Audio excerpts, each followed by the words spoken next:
Finally, it might be all happening. Oh yeah, it's all coming together.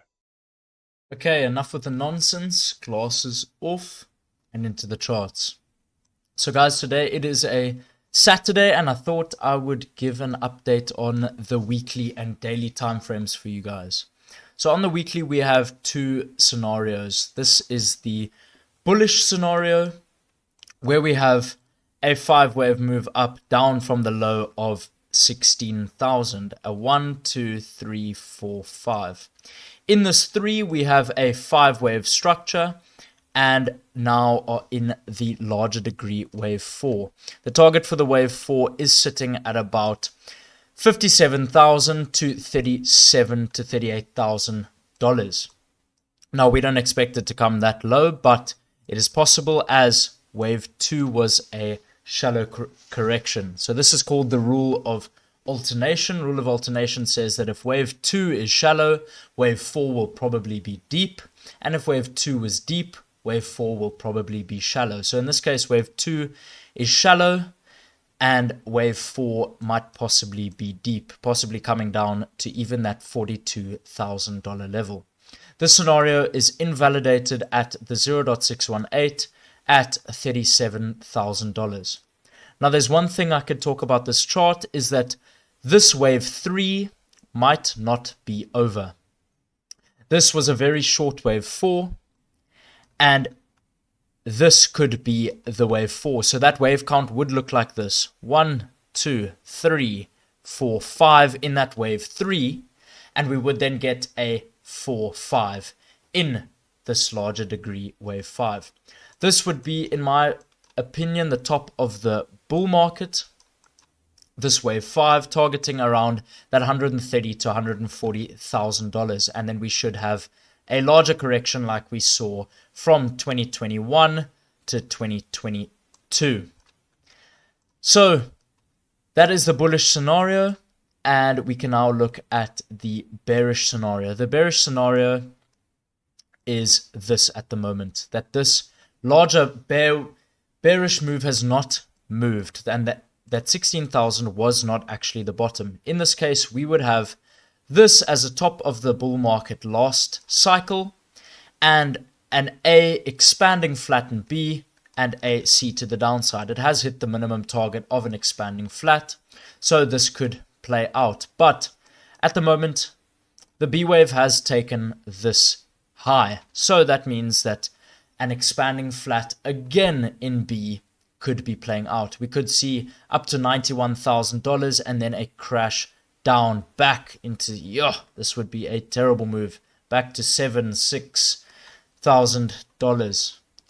So at the moment, I'm not looking for this. The probabilities for this are unlikely. We have seen too much impulsive move in this B wave and not enough correction to the downside, showing a B wave. Remember, a B wave should be an A, B, C. This counting as a B would be a little bit too low for a B wave. So this probability unlikely, and the bullish scenario, this one is more likely. So if we go back now to our 4-hourly time frame, we can see that we are tracking a few scenarios. I'm going to do the entire scenario today. So we have this wave 4 as shown in the weekly time frame, this as a wave 4.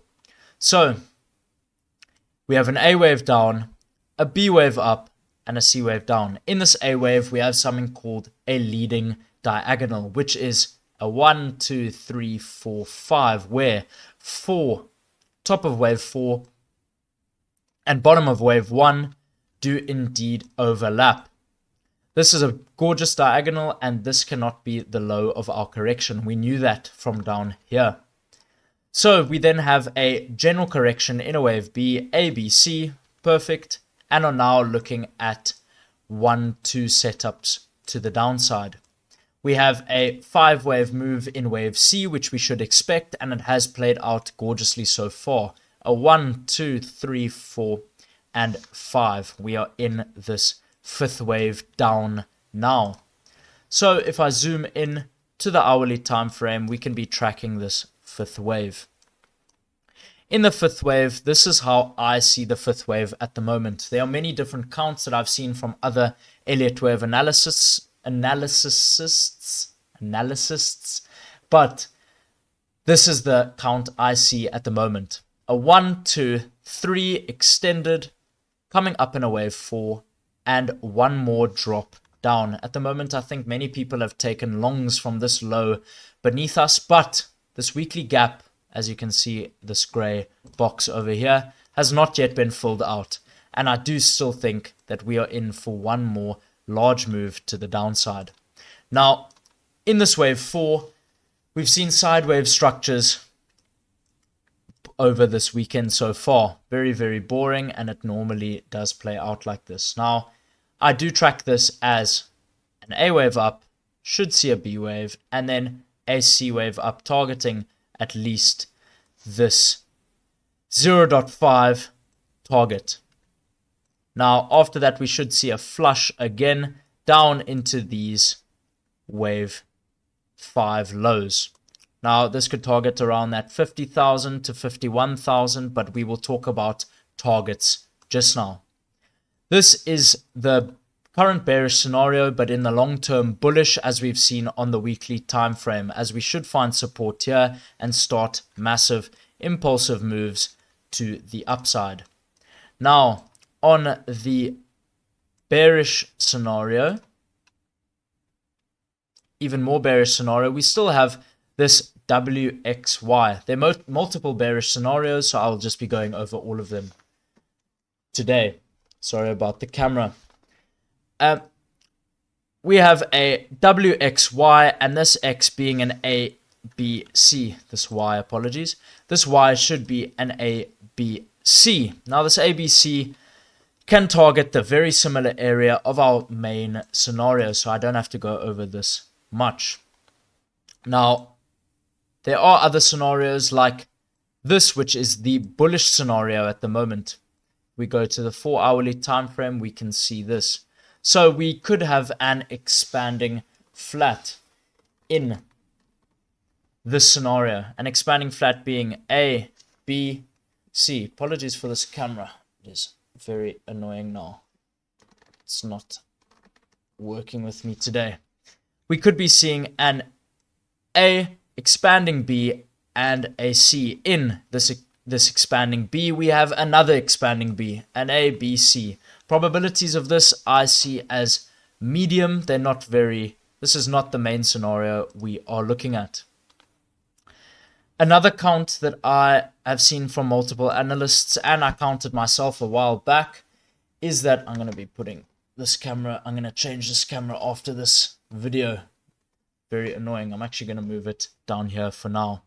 Now, in this analysis, we have an A, B, C down. In this B wave, where's this? In this B wave, we can see we have, or in the C wave, apologies, we have this count being a 3 wave in 1, 3 wave in 2, 3 wave in 3, 3 wave in 4, and 3 wave in 5. Still looking for that next low. Very similar to our other scenario. We actually wouldn't be able to track which one is correct due to the targets being very similar. The bullish scenario is that the low is in, and we are now looking for impulsive moves to the upside, counting this instead as a wave 4. Instead, we are looking at a 1, 2, 3, 4, 5. That would be the bullish scenario over 1, 2, 3, 4, 5, A, B, C, and much larger moves to the upside. That is the most bullish scenario at the moment, but I don't see that either at the moment. I see one more low, but only time will tell. At the moment, we can see the RSI is heavily oversold, overbought, and we should see another move to the downside, possibly over this weekend. On the 4 hourly time frame, this RSI is also overbought and should see a flush in confluence with our flush on the hourly and 4-hourly time frame.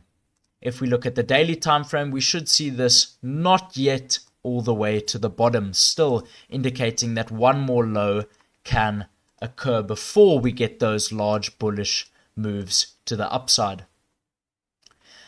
The last analysis today is this analysis here. So in Elliott Wave, we use something called channels as well. Channels can be used in confluence with Elliott Wave and can help us find targets. Now, in this target, we can see that the target for this move to the downside is the intersection of these two pink lines. Now, these two pink lines indicate the middle line of this entire channel from the low to this low to the high. Now, that middle line sits at 50,400, and that is the area I will be looking for when looking for a long to target these massive bull market moves that we are to see. But that's all for today's video. Please follow the Discord in the description and subscribe to the YouTube channel to keep up with all the updates. I'll see you guys tomorrow. It's been MaxTradesCrypto. Cheers.